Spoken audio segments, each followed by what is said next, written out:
We now arrive at the highlight of this annual meet, the keynote presentation. We have with us today our very own alumnus, architect Ar.Dilip da Cunha. After UBC in 1982, he did his Masters in Housing from SPA New Delhi in 1984. Then his MCP from the Massachusetts Institute of Technology in 1989. And finally, he did his PhD in Planning Theory from the University of California, Berkeley in 1996. Is the John Professor at the School of Design, University of Pennsylvania. In collaboration with his partner, Mathur, he is the author of Institute Plus, Designing a Shifting Landscape, Yale University Press 2001. Begging for Voices, The Making of Bangalore Today, and so, Mumbai is an SUV. Before we welcome him on stage, I would like to extend my sincere thanks to our Army Jawans who rescued Architect Dilip and his wife from the floods in Uttarakhand. We have a presentation today. It's important for their bravery. We now hand over the dais to Architect Dilip for his presentation.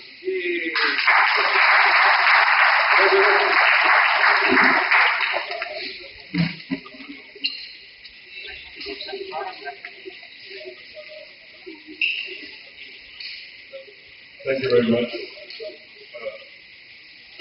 Yes, I think we survived the flood.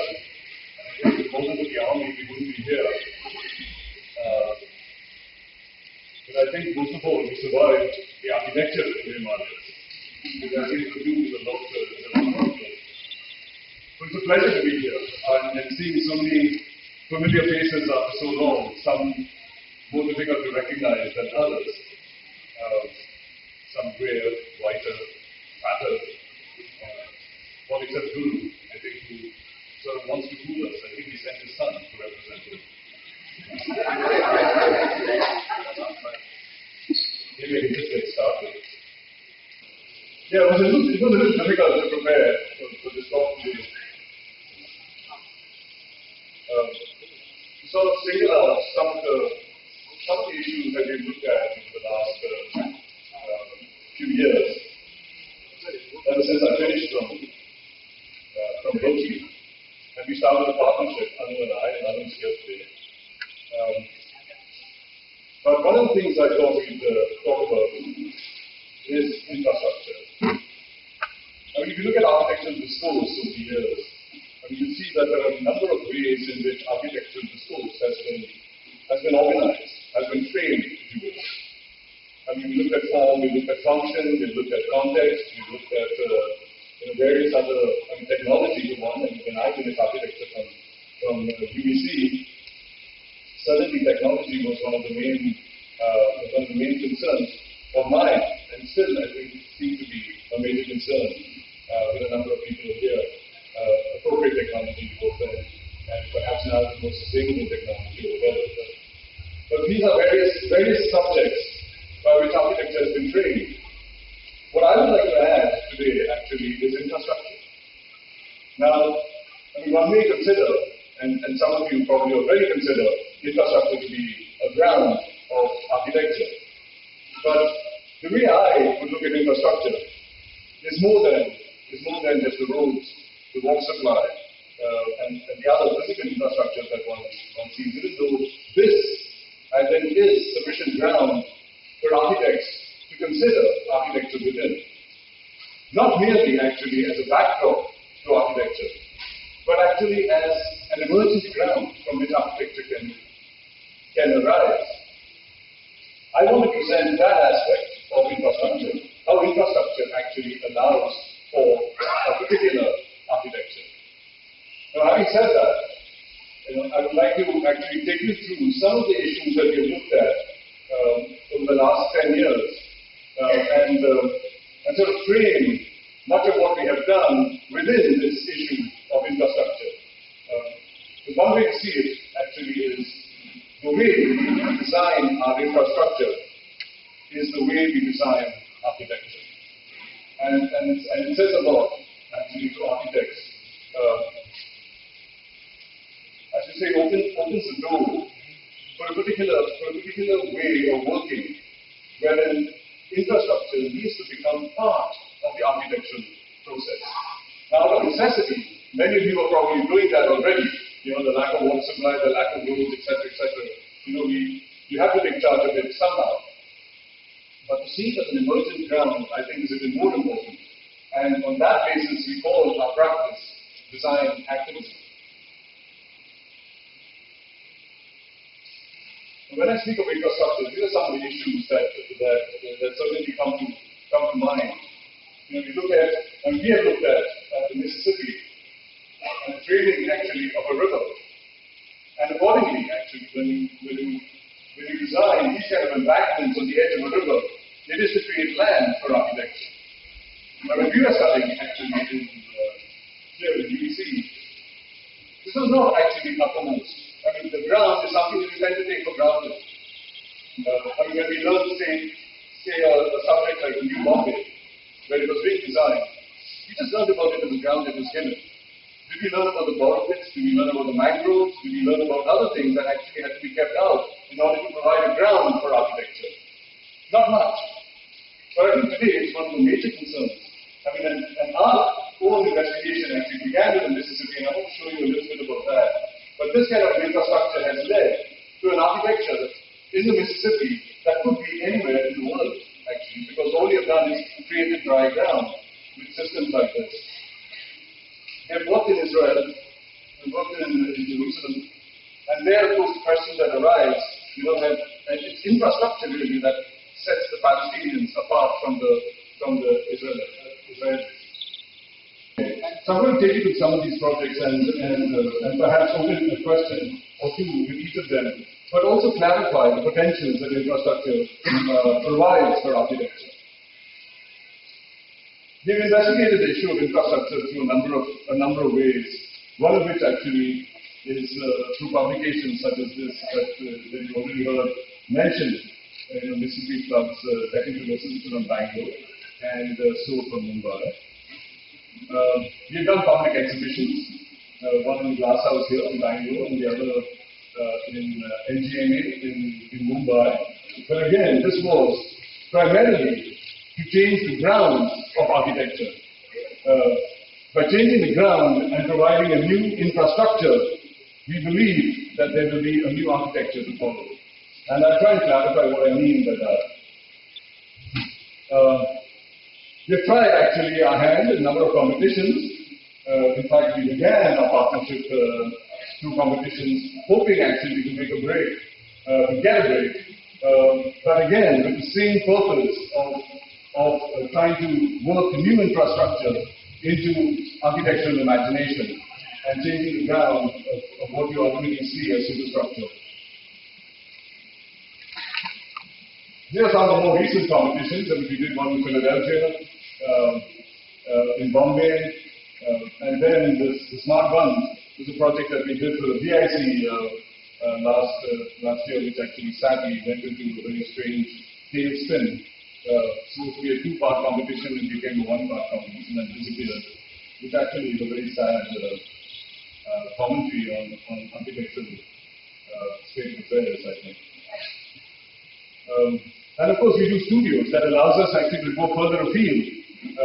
In Bombay, in Jerusalem, and this is a studio that we did in the Kidron Valley in Jerusalem. This is a project in Philadelphia, but we worked in New York and many other places in the United States. But it exposes us actually to questions of infrastructure that are far afield, but actually point to the need for architects to really get a grip on infrastructure and start designing infrastructure, not taking it for granted, to look at it actually as an emergent ground. So, and then of course we get a chance to do a couple of projects once in a while. This one has been on the cards for a number of years, in fact, but it's fascinating. It allows us to work at our pace and allows us actually to think infrastructurally as our own house very soon. But this, of course, is something I can't compete with any of you guys. I mean, you'll have done hundreds of this sort of thing. And that's my partner in crime, Alumni, over here. and you can see that she looks ahead, and I look at her. Now I want to begin with the Mississippi, because to some extent it actually set us on a particular, in a direction that we have ultimately found hard to get away from. But to some extent, we're so thankful for it. It raised questions that I think are pertinent to the project that we're working on today, which I will end with, which is on the invention of rivers. Here what you see actually are two high grounds that rose above the flood in 1927. On the left, you see a levee. And it's hard to know which side the Mississippi is. And then you have the mound, the discrete mound. Now these are two very different grounds. I mean, one is a line, and the other is a discrete high point, as it were. They speak actually to two very different Mississippis, which come forth if you investigate a little further. Now the mounds, by the way, were designed by or built by Native Americans in low waters, not just in the Mississippi, but across not only the United States, but across the world, in fact. Herodotus actually saw mounds in Egypt, and Alexander saw mounds in the Indus. So people lived on those sort of discrete mounds, rather than behind the lines of levees. Now, the levee and the mound, they inhabit the landscape completely differently. If you look at the levee that you see over here on either side of the Mississippi, they basically confine water to a channel while allowing land to be free for settlement. And the way in which I settle over here could be like as if I was in New Jersey. It doesn't really matter, it's just ground to build on. And if you go there, you look at the architecture, and then you go to New Jersey and look at the architecture, you will not find much difference. The Indian mound, on the other hand, is a discrete point, and you see some of them over here in this particular drawing. But what it does is it confines settlement so that the Mississippi is free. So it's a very different attitude to the Mississippi. But I want to actually raise that difference to one more level and say that actually there are two different Mississippis altogether. One Mississippi actually works with flows that flood. This Mississippi on the right, the Indian mound, works by a horizon that doesn't flow. It actually rises and falls. You're not concerned with the source and the destination, as you are in this one. Because over here, this is breaking from the levee, which is a line. Whereas over here, where the Mississippi is free, there is no such thing as flood. Why? Because flood is water crossing a line. It's a design initiative. And to actually look at flood as a designed disaster and not a natural disaster, begins with actually the appreciation of what a line does and the visual literacy that enforces a framing of water. And I want to come back to this question later in the presentation. But when you are working actually with a horizon, and you allow water to move and occupy a much larger ground, you are thinking in a non-linear way. You're not thinking of source and destination of water, you're thinking of water everywhere. And it raises a completely different attitude. And I want to suggest actually that this is primarily the way India was and is in large part. What these two Mississippis have done actually is, raises a completely different way in which it is represented.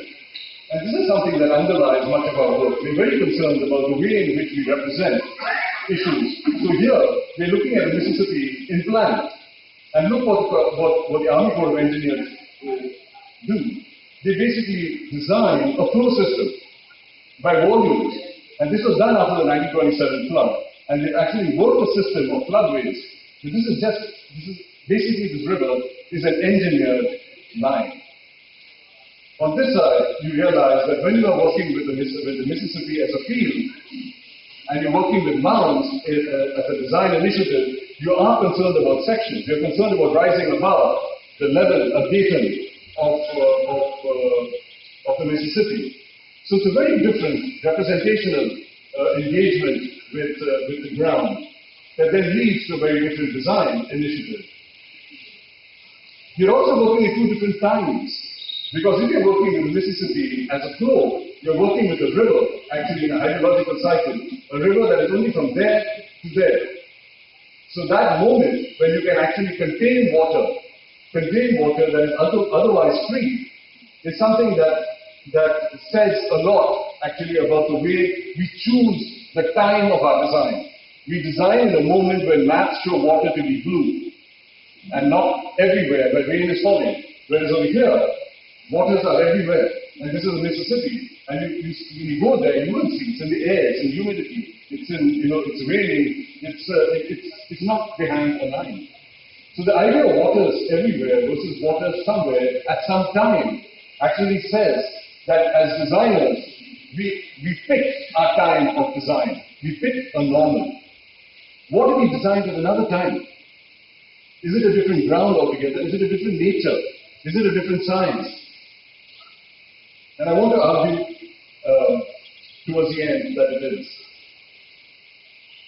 So here we basically have, water that is incarcerated on the one hand, here behind lines, and here water that, because you do not see it as everywhere, will make its way to be everywhere, whether we like it or not. So the Mississippi floods, and it floods almost every year. We contain it, but floods now have become a way of life actually across the world, and it's also become a way of designing. And as architects, I think there is an opportunity here to take charge of the design initiatives that have created this situation of flood. So basically the Mississippi is a channel. It's lined with concrete revetments like this that are constantly broken apart and relayed, So flood is a way of life. This is what I mean by infrastructure. This infrastructure allows you as an architect to build as if you were in New Jersey just behind the levee. You could be actually anywhere in the world. It doesn't really matter. Some people who are born here in this area do not even see the Mississippi because these levees are 50 feet high. These embankments that you see under construction over here. And then of course you dredge the life out of the system, etc. And then of course you have Hurricane Katrina. That does not respect lines. That does not rain in rivers. It rains everywhere else and creates disasters like you see in New Orleans in 2005. Now here, you could look at this as actually a planning problem or the problem of the US Army Corps of Engineers. We look at it actually as an architect's problem. That architects should have been more conscious of their ground. This is where, if you were aware of architecture, aware of infrastructure, it would be a different architecture. We have actually done work on the Lower Mississippi in the year 2000, where we raised some of these issues and concerns based on what we saw as a design initiative over the last 300 years in the United States, in this area, in this part. And the way the language of levees and embankments were constructed. Levees, floodways, and systems like that are in place and taken for granted today. And today now, actually there is a lot of talk on how to dismantle levees. But it's a strange thing, it's like an addiction. Once you have a levee and it started at 4 feet and it's now 50 feet, there's only one way that a levee goes, and that is it grows. It grows. It's very hard to dismantle something, and what Bangladesh is experiencing today, actually with levee systems in place, is actually an early stage of this. And the more you see it actually, the more you see the levee system in Bangladesh, the more you fear actually for the kind of disaster with the Brahmaputra taking aim, at Dhaka, you're going to have a severe disaster in a very short while. But it is the levee language that is across the world. It's very difficult to give it up. So this basically, when I see these two interventions, a line over here, a line and a mound, it says actually a tremendous amount about design and where design begins. Does design begin in incarcerating water, as we do in all our cities today? We keep water behind the line. Or does it begin with this appreciation of waters everywhere? I want to now move to India and to actually just to open a question and a concern that we have for the Indian landscape and the possibilities actually that emerge from a different way of looking at a place like this. Now Sabarmati, as you all know, is, and probably know, is a river in Ahmedabad. We tend to see it as a river. But when we were there in 2000, we saw this. It's a ground. And in fact, the architect, one of the architects we met, actually said, oh, this is where I learned to play hockey. This was our Maidan, this Sabarmati. And so, with that sense, actually, we returned in 2006 and we saw this. There's water in the Sabarmati. The two completely different conditions. And then we saw the water is there by design. The water is there actually because of this whole construction now of a riverfront project actually on the Sabarmati. That is underway. I mean, and pretty much. And these are pictures actually taken 4 or 5 years ago, so you probably see it in advance already. But what is to say? To front the Sabarmati, to actually contain water. What is fascinating is that in order to have a riverfront, you've got to have a river. So this is what they've done. And you probably are all aware of this. But this is a Narmada river over here. And it's dammed in a number of places. And as you know, there's a lot of agitation on the damming of the Narmada river.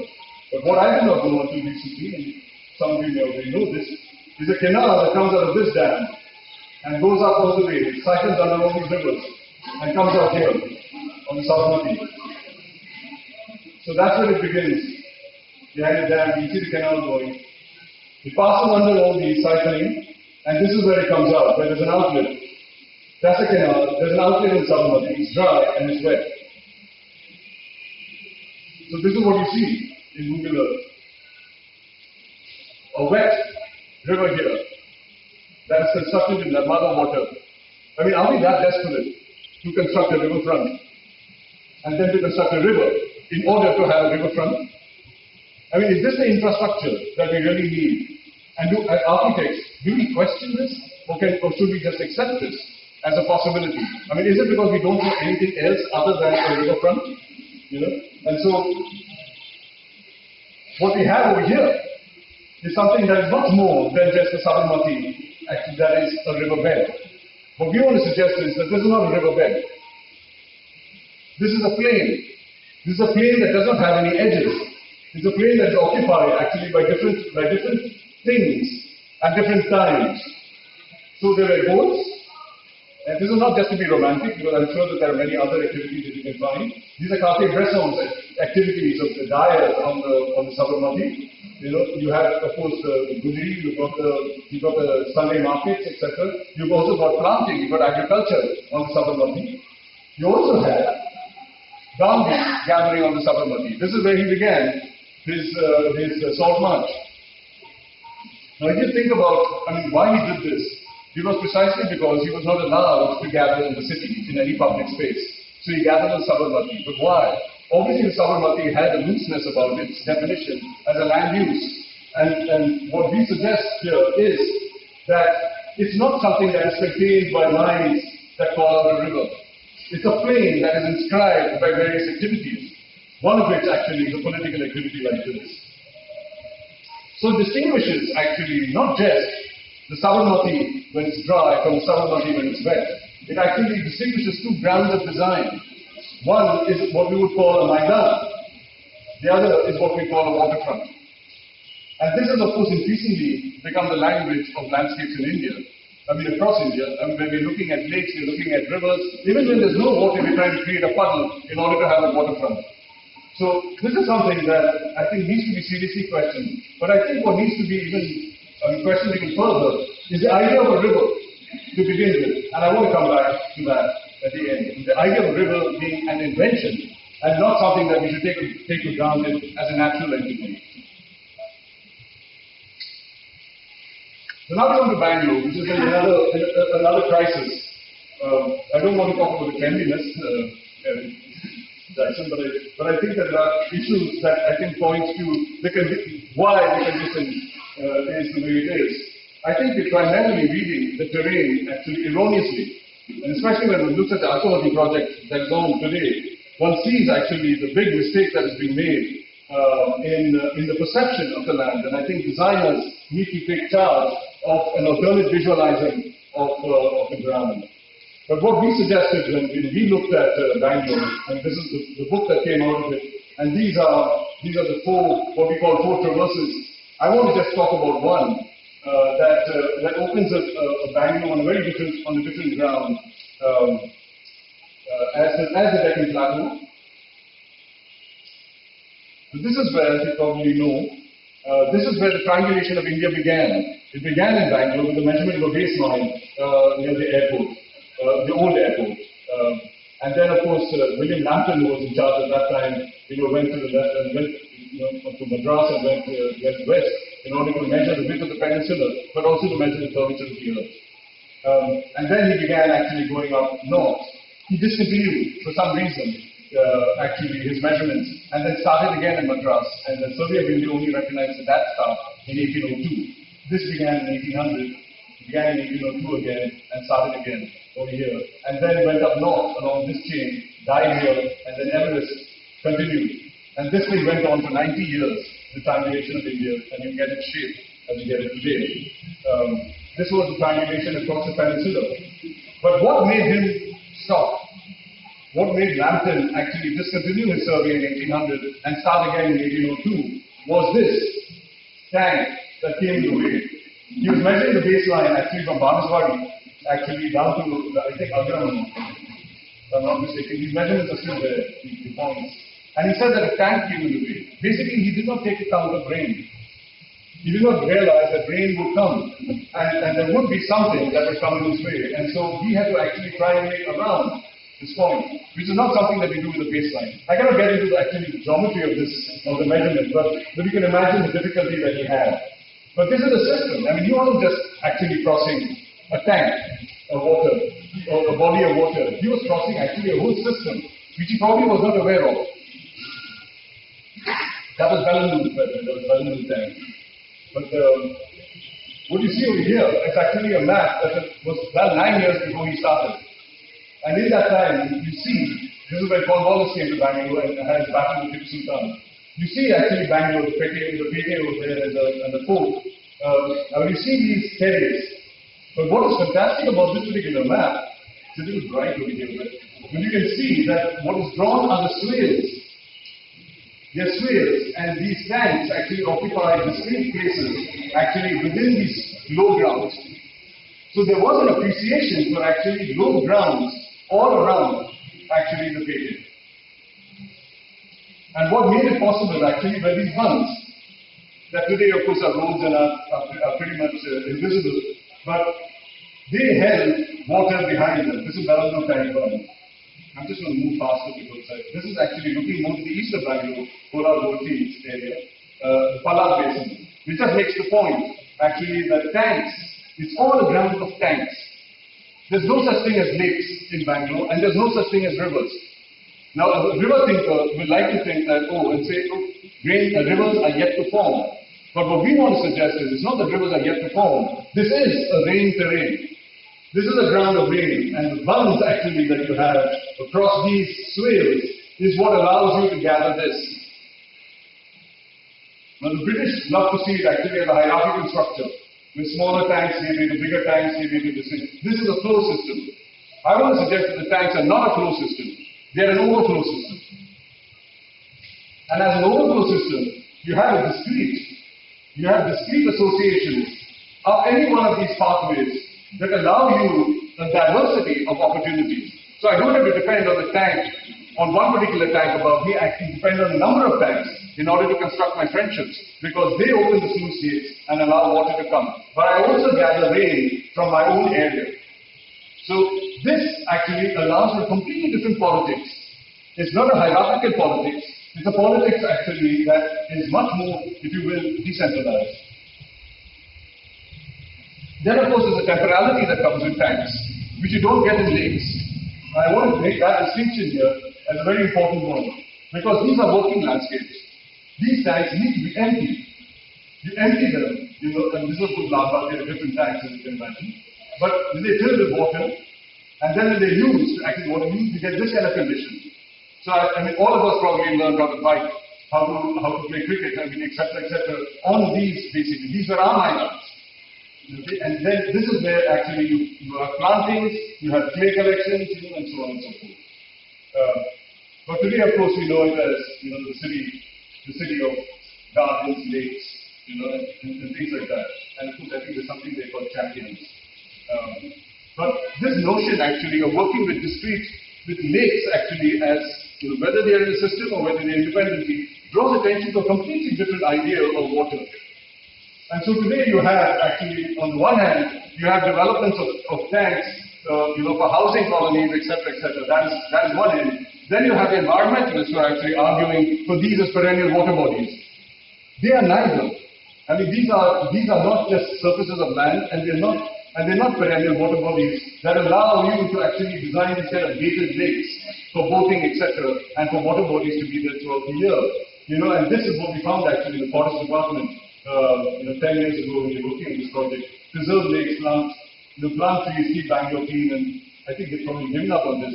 But look at the vegetation.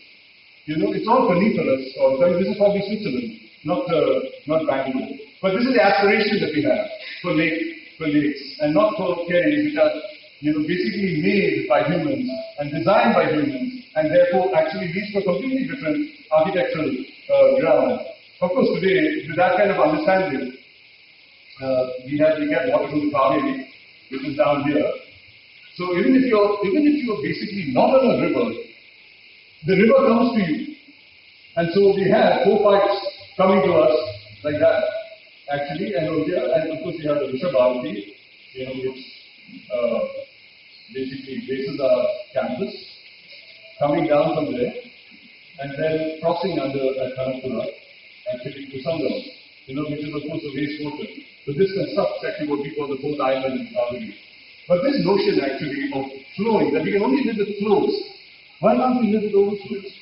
Why can't we live with systems actually of discrete rain collection and overflow systems rather than flow systems? It needs actually architecture to take a different responsibility and perhaps lead to a completely different kind of intervention. This I had to put in actually because the class show was on. It's the ultimate colonial enterprise in Bangalore, the glass show that happens in the glass house. And these are the charbars that you find in every neighborhood. And I mean, even if it's a small patch of ground, it can be divided into a charbar. But that comes from this kind of inspiration. So this idea that plants are here in a garden-esque kind of way. The garden is all about enclosure. It's all about beauty. It's all about confinement. It's all about difference. Whereas over here you have the way in which the tanks were cultivated with flowers. You have flowers moving around the city. You have the city market, which actually is not something that is constructed with preordained design interventions. It's like a Maidan. Every day there's a different configuration. So if you go there, you're actually enjoying a completely new experience every time you go. You're probably looking for mulligans, you're looking for marigolds, and you actually negotiate the ground completely differently. But this sense of appropriation versus a preordained structure is something that actually distinguishes an overflow system from a flow system. And I hope to clarify that as I move through. But this sets up two different Bangalores, basically. You have Bangalore, the garden city, that has a river sensibility to it. Whether you want to connect the tanks in the river, and that is what is happening with Arkavati. You want to see Arkavati as a nadi. I mean, how many times I attended a get-together recently, this time actually, and they kept calling Arkavati nadi, and this is Arkavati not a nadi. It's an overflow system. It's an overflow system that is not linear, doesn't have a source and a destination, a source and nadi, and down. It gathers water from all over. So that sense of actually a tank system with a name like the Arkavati is something that is not imaginable to people, but it can be imaginable to architects.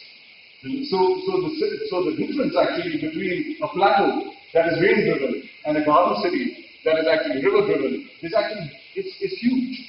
It's huge. And so how do we actually manage a tank system? Can we actually drain the tanks every year, allow for collection? Bangalore seeing floods.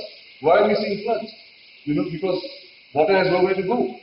And these were our places of holding. So there's a lot that can be said actually about the tank system in the area. But first we have to disengage from rivers. I'll just take you to Mumbai, where we did an exhibition in 2009 that followed this disaster of 2005, when rain fell actually here to the extent of something like 3 feet. And here you had a very small amount of 72 mm or something like that.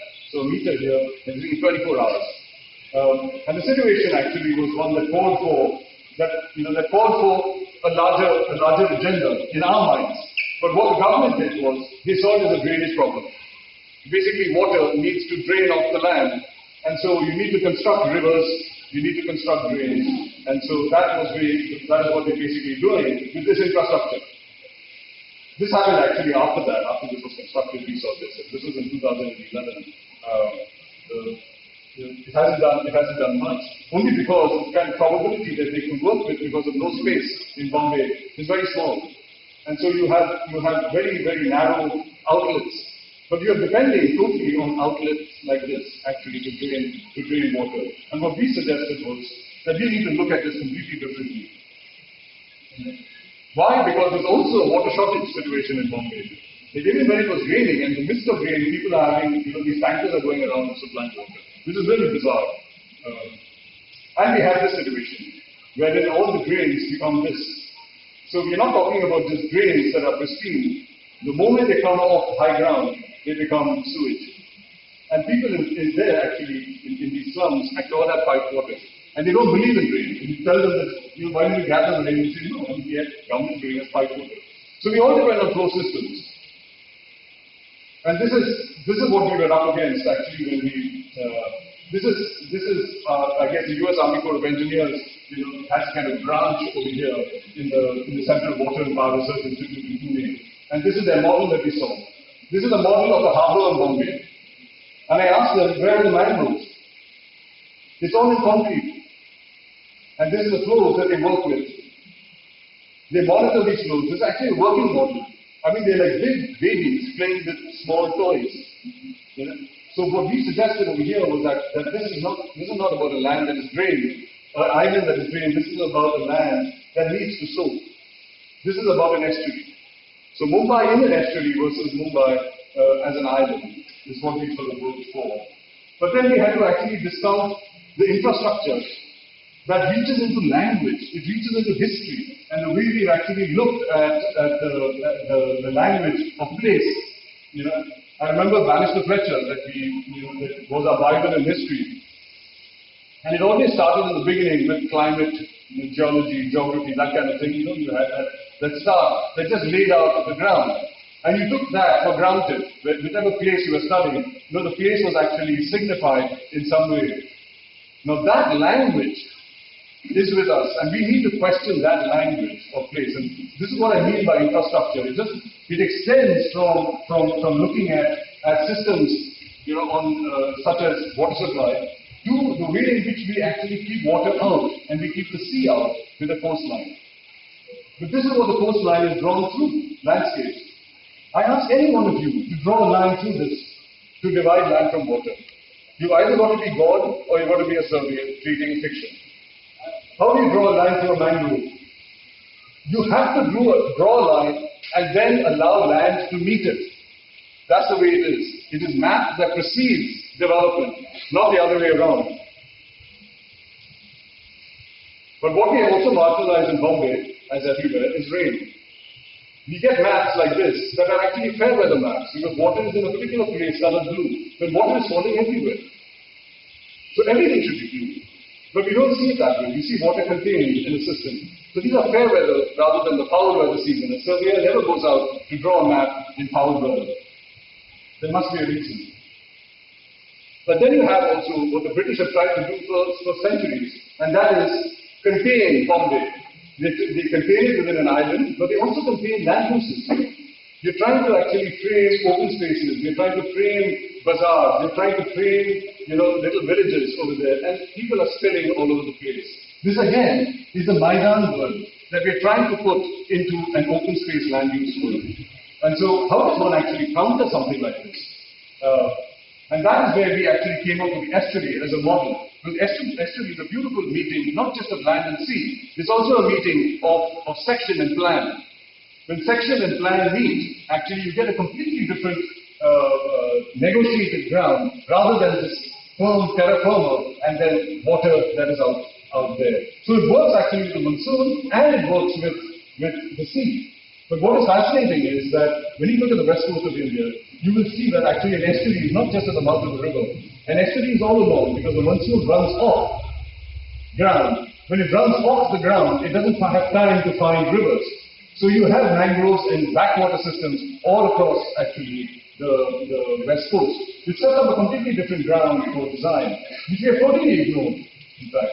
I'm not going into actually further listing of how this island was created, but the idea of working with section as opposed to plan opens up a different attitude of design. And we worked with projects, actually we identified 10 projects that we worked with. I'm just going to take you through a couple of them very quickly, because I think I'm already running out of time. This one was on the airport. But we started actually not with a plan, but with recording various practices. And that's another thing I want to actually distinguish, which I should before we get into this. And that is that if you look between land and sea, land works by space. And we as architects all are trained in spatial thinking. But when you look at the sea has nothing to say when you look at it from above. It has nothing to say in plan. It has nothing to say in space. You measure distance at sea only by celestial time. So it's time at sea versus space on land. And so the meeting ground of time and space is actually a fantastic ground for design, because you must realize actually that it is not then space that leads design, it is time that leads. Because when people tell us actually in Bombay, they say, oh, there's no space in Bombay to do anything. We say there is space if you look in time. So there are things that can double up and multiplying their usage through the year, for example, that allow me to do many more things as a designer. So this is the airport project, and we started actually by documenting various practices in time and adding them up together in order to construct what we call a photo wall. We constructed sections on the basis of that wall. So these sections don't make sense in plan, not total sense. And this was a great way of actually displacing the notion of plan from people's minds, because the moment they see something, they say, oh, that's my property, this is my property, and so on. So how do you displace that notion of possession and property, which is something that we're fighting even in the Mississippi? Then we actually set up an infrastructure. Now this is an infrastructure that works between land and sea. And I won't get into actually the details of it, because this is something that we can, I'll just give you the larger dimensions of it. And this is actually, these are practices that work to basically activate a number of places, on water systems. But these practices happen in time. So this is time actually, and if you can't see it properly over here, I'm sorry. I'm just going to pass it over. These are practices that are activated again in time, and there are multiple initiatives rather than singular initiatives. So they develop actually by small amounts. So this is project, this is design, this is planning by design, not planning by planners.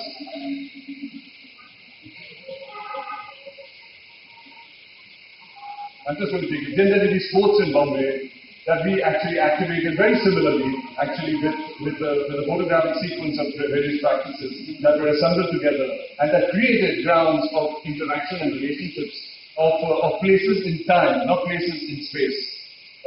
And that allowed us actually to do many, many things that operated and opened up actually lands that even administrators couldn't believe existed as possibilities. I'm showing you 3 projects together. The way in which the sections come about, the way the infrastructure develops from section, and the way the temporal practices develop actually on the ground of infrastructure and section. So these are what we call locational systems that are grounded in time and not in space. So that's the locational system, which we pay a lot of attention to actually, because it's something that opens up time. And if you think about architecture that works in time rather than space, it's maybe not the buildings that one is then working toward. It is a much larger ground that one is working to develop. These are 5 floors. So this was Bombay. Basically, Bombay is an island and a city. And so as an architect, do you design on an island or do you design on an estuary? And if you design on an estuary, how do you then look at the ground? And how do you then appreciate infrastructure? How do you then start intervening actually with new infrastructure that is part of your architectural interventions? I just want to now touch on the last, what we're actually working on right now, and that is the invention of rivers. As you can see, I've been sort of building towards this. the fact that rivers are not natural. Rivers are constructed entities. And the way they are constructed actually is with a drawn line. If you do not have a line in your mind and in your eye, you will not see a flow system. You need that line as a predisposition to see. So basically rivers come out of a visual literacy. And we've all been colonized into that visual literacy. But the farmer, there are many farmers who work with rain who are probably not actually colonized with this visual literacy. So what does it mean to actually change our eye? But before that, I just want to tell you where the river came from. 2,500 years ago, Thales and Anaximander actually problematized water as a hydrological system. And they saw the river actually as a permanent ground of water. The only place on earth that it could be fixed. So they actually decided to see the earth from above. So this was their earth, an island actually that is worked by rivers. So you see the Nile, you have the Indus over here, the Ganges didn't feature there, but this is a constructed map from their writings, from fragments of their writings actually. But this notion that water is between two lines. And when you draw a line actually to signify water as a place to hold, you've got to find where to start that line, right? So you keep searching for an origin, a point to begin the line. So when you say rivers begin in a point, like Bangalore, you wonder, rain is falling everywhere. Why are we looking for this point? It's almost as stylish actually as the US School of Engineers actually working with that model.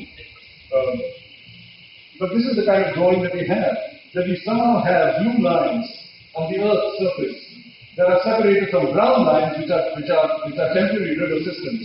But this is a National Geographic drawing of waters on the Earth's surface that actually puts them within lines. So obviously this is not done in rain. This is not done with water when snow is falling in the Himalayas or anywhere else. And we have India there as a geographic surface. We all grew up with this image of India. This India as land divided from water contained within lines. So this is of course the triangulation of India and some of these others. It's a constant thing. Every child is taught that rivers drain the land, rivers drain the land. It's sort of a subservient position for rivers to be in. Again, just to touch on this, rivers are one moment when water is everywhere. We don't look at all this, we look at only this. That's our map. Our map actually is drawn only when water is here. So it's a time. Rivers are a time. But they're also a fictional time. Because it might be raining here. I'm constructing it, just like I construct a Google Earth today, when there are no clouds. I construct little pieces I put together and assemble a drawing actually of various times. And that is what we've been living with. It's incredible how we've been fooled with this particular system that works only with rivers. But this is what we need. A river needs a course with two lines that actually drain water, contain water. It must begin somewhere in points. So we see tributaries, we see watersheds. And then it floods when you erase a line. So it's all about the art. We teach a child how to draw a line. They draw a line that begins somewhere, ends somewhere. They erase the line to change it. It's exactly the way in which rivers operate. They basically run in a course, they have a source, and they flood. And this has been a way by which actually we've been looking at maps from the time of Thales and Anaximander, actually down through the medieval era. So this may not be the true Earth, but who cares? It's already draining water within lines. And that's the important point to actually look at, the idea that water is contained. When actually water that we see over here is everywhere, during the monsoon in particular.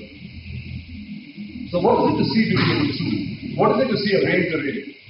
You see the rain coming in actually from the southwest. You see it falling actually primarily in some of these high grounds, like the Western Ghats over here. You see the Himalayas over here, you see the mountains of Oman, you see the Chittagong Hills, and so on. You have a monsoon frontier, where the monsoon comes from the southwest, and falls on the mountains over here, actually, and then drains, it runs into, let's say, India, which is framed actually in the Western Ghats. So it's a completely different way of actually looking at, if you call it not a geography of India, but a hydrology, as it were, of place. And this is the Caucasus Mountains. So this is how Alexander came to India. He came actually in the rain shadow area, actually behind these mountain ranges. So this is also the Silk Route to China. So you walk down here, you come here, and then you're totally shocked by the monsoon. So Alexander was not defeated, by his men wanting to go back. He was defeated by rain. He had never experienced this kind of rain. He had never experienced a monsoon. What's fascinating is that the Nile that you see over here actually begins in the Ethiopian highlands and then comes around into the leeward side, actually into a desert. But it still begins with the same monsoon as this thing. So this is all monsoon land. And not surprisingly, this is all developing countries today.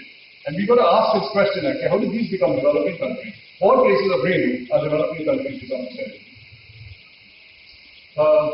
So this is where, I mean, for us, when rain falls, it doesn't move actually within lines. It soaks, and it actually smudges. It overflows. So it's held where it falls, and then it overflows. And then it is held again, and then it overflows. So even the Nile is an overflow system. So the Deccan, what we are looking at, the tank system, is an overflow system. And it works actually by soaking.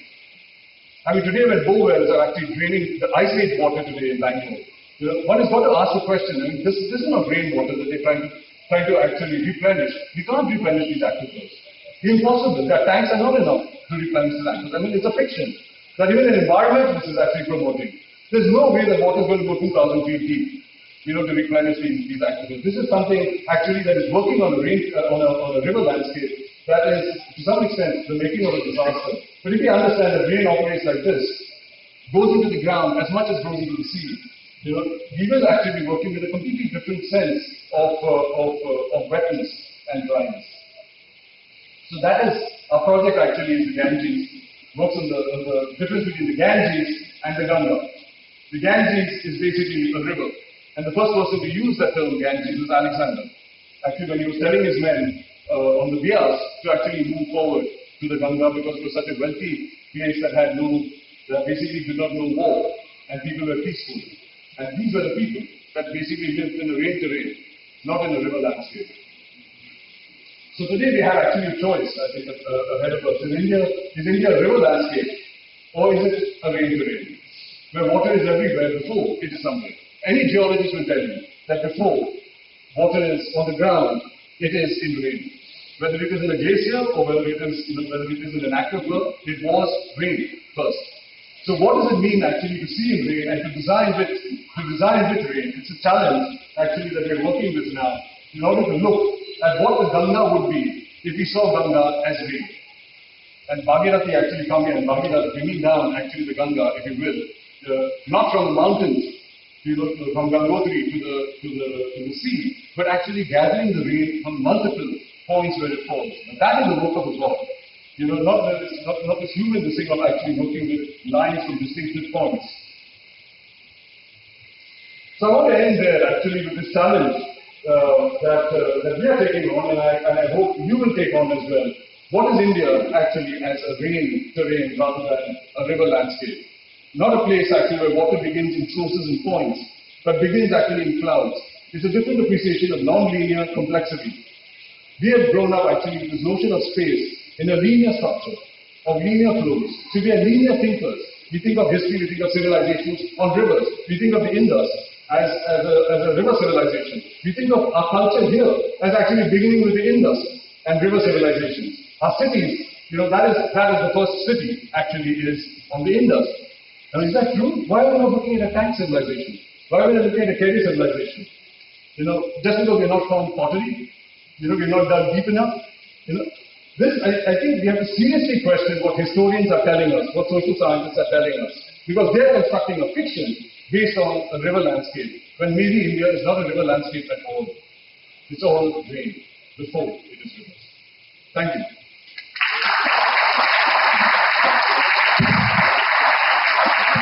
When you talked about the river, the flows, the riverbed, and creating ground and all that, there was no reference to the watershed and catchment. Is it not the starting point? The watershed, actually, the notion of the watershed is actually a bounded entity. The watershed actually refers to the line that holds out a river basin, if you will.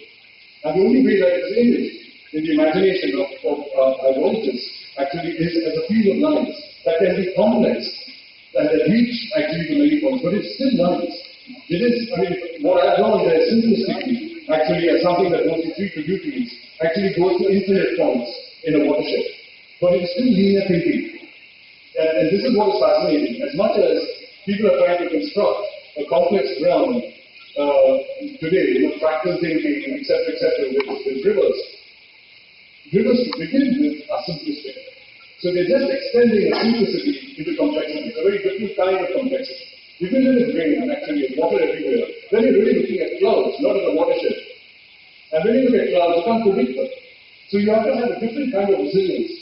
So design that works towards resilience versus design that works towards sustainability. So watershed planning is still working towards sustainability, as it were. And the measures actually that come with watershed thinking is very much driven actually by an empirical analysis that is grounded in linearities. Complex linearities, but nonetheless linearities. People have not found it. I mean, some said it's impossible to model a non-linear system. It's almost impossible to model something, and the idea actually of modeling it is to some way reduce it. So watershed is a reduction. It's a reduction. It allows for a certain complexity, but it is not the same as a rain in the rain. The clouds come in picture, the unpredictability of the movement of clouds, etc.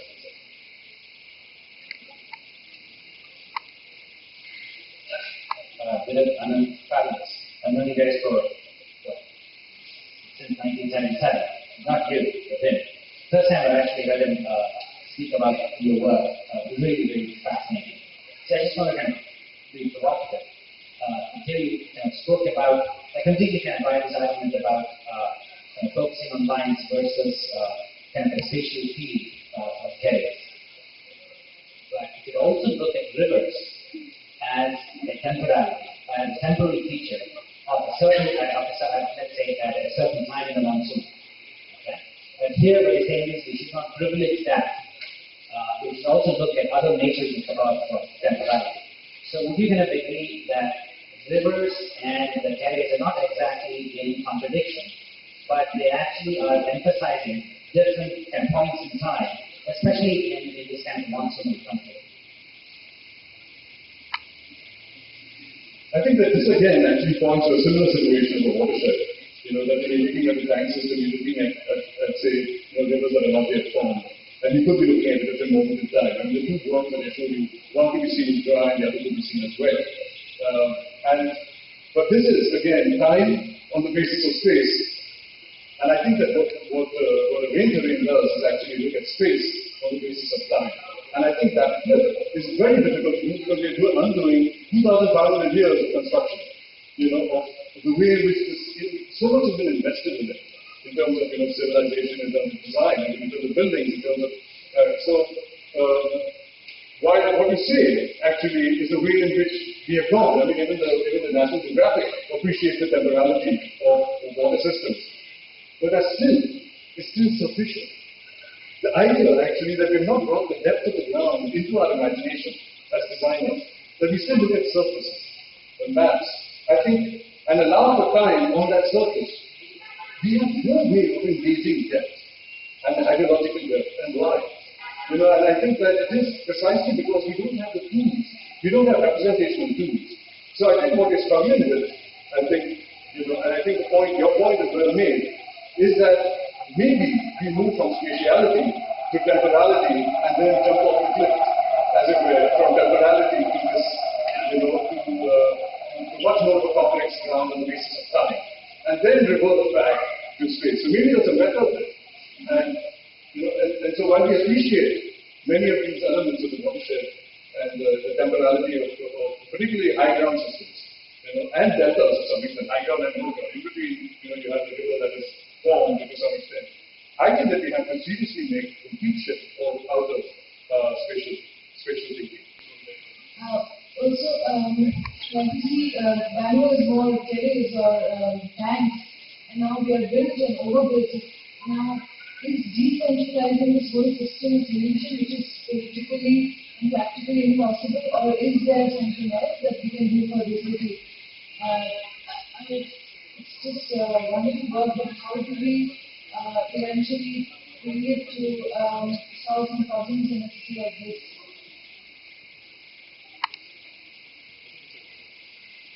I mean, it's a tough data, but it's something we want to talk about. But one of the starting points that we have come to embrace is that is that the notion of city is a fiction that comes out of rivers. And the idea that we are working to contain somehow these entities. I mean, what I showed here, the garden versus the Buddha actually really makes that point. That the garden actually, etymologically, means contained entity. It means difference with its surroundings. So this idea of difference with its surroundings and that there's something there as a unit is one of the greatest fictions actually that the British promoted to a large extent. Because this is where, I mean, you read actually people approaching Bangalore, during that time, the British, and they would say, oh, with relief we saw the white fences of Bangalore. They were coming to this wild country, that could not be contained in any way, they come to this nice contained, and they say, so the garden city comes out of what they call a naked country. So this sense actually of this containment, and the city as a contained thing really comes out, and maybe I'm pushing it a little bit, out of river thinking. That the river as a spatial entity follows them into a city as a spatial entity. What I'm trying to get at is that when I look at the Indian mountains and the distinctness and working with actually section and the agility actually of water rising and falling, then you get into a mode of thinking that is not driven by a spatial ground of urban versus rural, which is what I think is the base of the disaster that India is facing. I mean, you go around actually and just look, I mean, where is our food going to come from? I mean, the way cities are going, I mean, it's a bluff to think that you can contain the city. So the faster we get out of this nonsense of city thinking and start working with something that is not sprawl, because that is what everyone is trying to tell us, that it is sprawl. But maybe there's a different way of working discreetly as a designer. This is where planners just don't have. They still want to work with an urban-rural divide. The urban-rural divide is possible. It really comes out of vanity, civilization, or the river, etc., etc., etc. So if you challenge that notion and think now, how can we work with a new kind of inhabiting of the earth that is not divided between urban and rural, that is not contained? I'm not saying that we then just go away with the problem. Perhaps a new imagination will come about. And the way we design our infrastructure is not with green roads, that are trying to create green belts. I know green belts now almost an obsolete idea. But we tried it, not so well. I mean, that was the biggest mistake we tried to make. I mean, we made it, basically kept containing Bangalore. What if we actually work with a field cities? What we must work with right from the start, can we engender design possibilities that then gather? So the infrastructure then is much more field-like than it is actually centered. So you work with centered and decentered. Why don't we work with an open field? And it's just a starting point.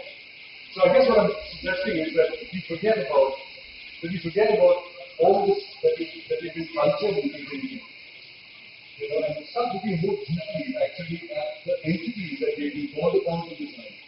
So am I designing a building in the city, or am I designing a building as a starting point of a new appropriation of ground? A new infrastructure that then can maybe combat this notion of city as much as it can combat actually the infrastructure of the river. So I guess that to some extent is that challenge.